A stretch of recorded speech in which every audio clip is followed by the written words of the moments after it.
I'm going to read again the passage from Numbers that Pat just read for us. A young man ran and told Moses, Eldad and Medad are prophesying in the camp. And Joshua, son of Nun, the assistant of Moses, one of his chosen men, said, My lord Moses, stop them. But Moses said to him, Are you jealous for my sake? Would that all the Lord's people were prophets, and that the Lord would put his spirit on them. How do you spot a Harvard graduate? They tell you in the first 5 minutes of talking to them, right? You know that joke. My stepfather told that to me before I knew it was even funny, and then over the years I saw it begin to unfold, and it was true every single time, except for our former church member, Robin Scott. Robin, I knew her for 9 years. I didn't know she went to Harvard until 8 years in. She was, quite simply, one of the most humble people I have ever met. Robin moved during the pandemic back to Boston. I was telling Kurt and Kevin, we were all marveling over something we heard in the eulogy last week. I said to them, just when you think you've heard everything, you hear a story about two middle-aged women fishing for piranha in Peru together so that they can eat these piranha for dinner. Last week, Marilyn Parsons' friend Virginia stood up to eulogize Marilyn, and she told that story. She began by saying, I knew Marilyn for 20 years. During that time, I threw 60 parties. She came to every single one of them, except one, because she had a church commitment. Marilyn was a character, memorable, the kind of person who left a carefully safeguarded, planned vacation and went off into the woods of Peru to fish for piranha. Moses and Jesus both flatly reject the idea that they have a monopoly on God, that they are in charge of mediating the Lord. Moses is so direct, it is as if Joshua is telling him someone else has the audacity to fold the laundry. Someone else has the audacity to troubleshoot the router. Moses is so fast to reject the notion that other people can't do what he does. I'm not the only one who can prophesy. Of course, there are deeper reasons to share the load, share the wealth. Jesus knew we are a body. And what is a body if the eye says to the hand, I have no use for you? Moses knew God chose a people, not a leader. God chose a people. We aren't individuals in church. We can't be. To quote Doc Rivers, you become yourself through other people. And nowhere is that as true as it is in a congregation. This is why Dietrich Bonhoeffer says, Christ is always stronger in my sister's heart than mine. That's why we miss our sister Cheryl Mooney at the Kemper entrance to the church. Christ was stronger in Cheryl's heart than he is in mine, and stronger in yours. That's why you felt uplifted when you saw Cheryl on a Sunday morning, and it is why she felt uplifted when she saw you, because Christ's presence is stronger in your heart than it was in hers. We need each other. That's why we miss Betty's voice. I knew St. Paul's was the church for me the first time I came here, and I saw, first of all, that the liturgical throne, which once sat up here for the preacher to sit in as if he had a monopoly on the Word of God, had been moved to the narthex, and the preachers sat in the front pew. Better than that, the chair wasn't empty. Betty Voice sat in it, handing out bulletins. Betty, who clearly had a life of struggle, who clearly knew that God was with her. Betty knew how to ask for help, which is one of the hallmarks of being a human being, something we could all learn from her. Every time I ever paid Betty and Bruce a visit, I would ask, what do you need, Betty? Do you need anything? Can I bring you anything? I often ask that question, and almost all of the time, in fact, I would hazard a guess and say all the time, except for Betty, people demur. They say, no, I don't need anything, no thank you. Betty said, I need chips and Bruce needs a Coke. Every time. When you saw Betty smile, you saw absolute sincerity. Do you remember how she smiled? You ever see that? Because most of the time she wasn't smiling. She had a rather intense look on her face, like she was in some kind of pain, which I think she probably often was. And when she smiled, it was as bright as the daybreak, the most sincere thing. Betty and Bruce have moved down south to be with her son. We were all gone from this place, all of us, for more than a year. This room was empty for more than a year. And now we're back. Or we're half back, meaning half of us are back. Or meaning perhaps sometimes it feels like we're back to only half of the experience. It isn't just the masks. It's the people who are missing. We were gone for more than a year. Now we're back. And we see that St. Paul's was changed in the pandemic. In addition to Bruce and Betty, and this is not a complete list, the Gallimores and the Dugans, the Dews, the newcomers, David Bockel and his partner Raoul, Robin, as I mentioned, the Lawrence family, they've all moved during the pandemic. We didn't really even get a chance to say goodbye. Marilyn and Lainey Zinn, who filled her small room at St. Paul's house with art of her own creation, illustrating the Psalms across her walls. Many of you saw Lainey's art after the memorial service that Jeff celebrated for her with her family when her daughter Cindy so beautifully gave away her mother's art. And one of the things that Lainey made was a greeting card. And one of the greeting cards that she made had this illustration on it, of two wolves. And one of the wolves is carrying a rodent in its mouth. That is not a card you're going to buy at Walgreens, right? That is an honest card, an eccentric card, a truthful piece of outreach to a friend who might be hurting, right? What can you say after that? I'm praying for you, I'm thinking of you. It's a hard world. Sometimes that's the card we need. Lainey's no longer with us. Shirley Reek. How do you even begin to try to name the way that Shirley has left an absence in this place? Polly Sippy, who exuded grace and loveliness. Nancy Brandt, who grabbed this church by the scruff of its neck time and time again over her decades here and brought us into the present and the future, never letting us forget that Christ is on the vanguard, calling us forward. They've all died.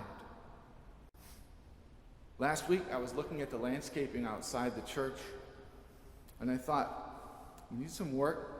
I'll ask Dan Nietzsche on our facilities committee. And then I remembered, of course, that Dan was murdered during the pandemic, and Dan's no longer with us. All these people are gone, and we're changed by their absence. We are. And church can be a bit of a rah-rah exercise in optimism, because it is always Easter, as Jeff said, but Easter is always preceded by Good Friday. And it is important that we stop and name the truth of these absences. Tilly Wilhoit, our member who's viewing this from New York today, well, Tilly texted me and she said, I hope the stream works, so she might be viewing it. I hope she is. It's working. I got a thumbs up. Good, good, good. Hello, Tilly. Tilly said to me, after our first Sunday back, we need to name the people who aren't with us any longer. And that's right. We're changed by their absence. But I don't want to say that the pews where they once sought are empty. You've heard me say this before, riffing on Sartre. Absence isn't non-existence. Where someone should be, where someone no longer is, that throne where Betty sat, the Kemper entrance where Cheryl stood. We don't find emptiness in those places when we come back to church as the pandemic releases its grip. Instead, we find the presence of their absence. The presence of their absence.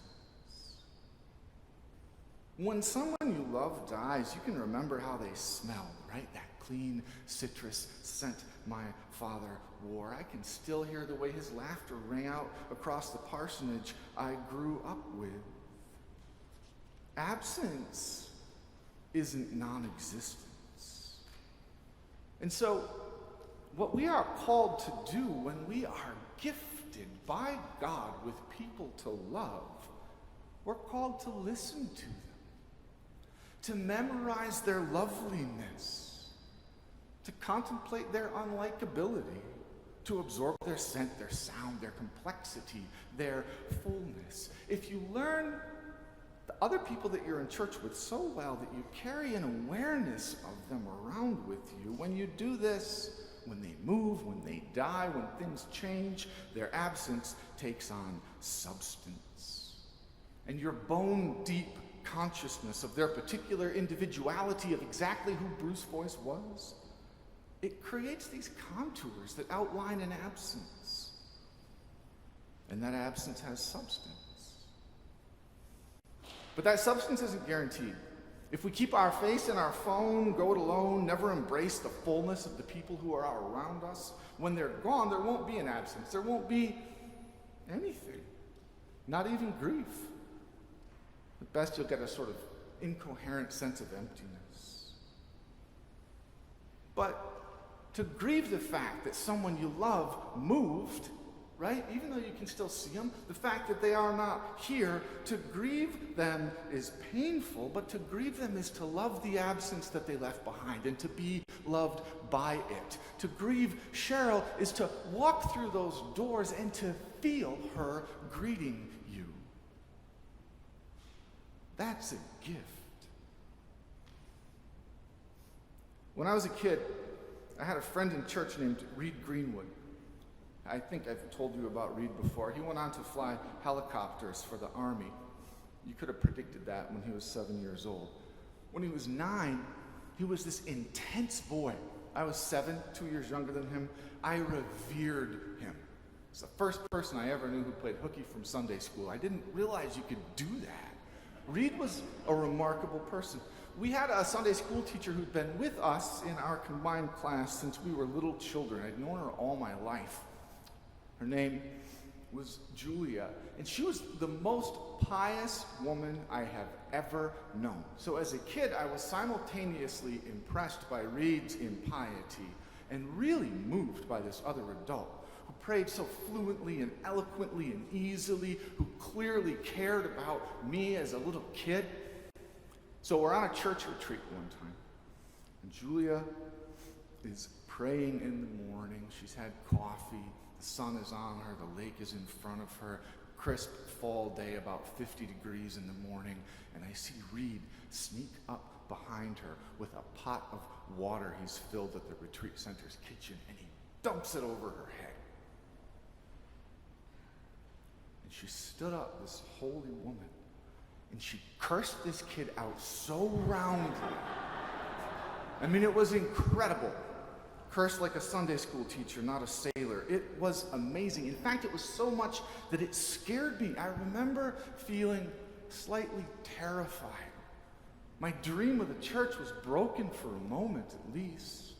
I thought these two loved each other, and there they were, interrupting one another's time of prayer, and then enraged. But here's what happened. Between the time I was 7 and when I turned 12, when we moved away from that church, I saw those two have to come back to church the next Sunday and face each other and talk about Jesus in Sunday school, week after week after week, singing hymns together. I saw them as two sinners under the grace of God. That is the gift we get when we come to church together. And every person that I've named thus far this morning, those saints of St. Paul's who have moved or died during the pandemic, every single one of them was totally and completely corrupted, a sinner. Now, you might be surprised by that. Maybe you think, how could that be in Lincoln Park, right? How could that be in a church with so much stained glass? How could that be in a church where the choir sings so beautifully? Well, come on, we're not perfect, right? None of us are. All of us corrupted sinners. People leave the church because we're not perfect. That happens. You've seen it happen, and that's too bad. Dietrich Bonhoeffer says, "He who loves his dream of church more than the actual Christian community he finds himself in acts as if he were the creator of the Christian community, as if it were his definition that draws us together. And when his ideal picture fails to be realized, he first becomes an accuser of his church." That tends to be when people leave. And then he becomes an accuser of his God. And then finally, a despairing accuser of himself. And it's awful when that happens. Julia could have left the church when that rotten little kid dumped a pot of water on her. Reed could have left the church when his Sunday school teacher cursed him out with language he didn't hear again till he was flying a helicopter for the army. But neither of them did. When we expect perfection of this place and each other, we miss what is actually here. And what is actually here, as Pat said, is a miracle. A people who can let each other be under the grace of God. A people who don't owe you anything. The people you're in church with are not your co-workers. You don't have to have professional expectations of them. They're not freighted with the weight of family. They're just Christians. Not in the sense of just dinner, no dessert, but in the sense of purity, just Christians. Not pure because they're perfect, pure because they are the children of God. We are. And when we can stop judging each other and find the patience to live under the veil of grace with each other, our view starts to expand. Bonhoeffer says that when this happens, instead of looking at someone else in church and thinking, what's wrong with that person? Instead, we begin to see the richness of God's creative glory shining above them. Because God did not make Betty Voice the way I would have made her. And my life is so much richer for that fact. Bonhoeffer says, I can never know beforehand how God's image will appear in others. Think about that. You go to your office, you go to your school, you go through your day, and you need people to correspond and conform to what you need them to be. But you can never know beforehand how God's image will appear in others, how God will interrupt you. Eddie Murphy, Michael Jordan, and Jim Belushi have all worshiped in St. Paul's Church. They've all been here. But here's the thing. They're not the most remarkable people who have ever worshiped here. And here's another thing.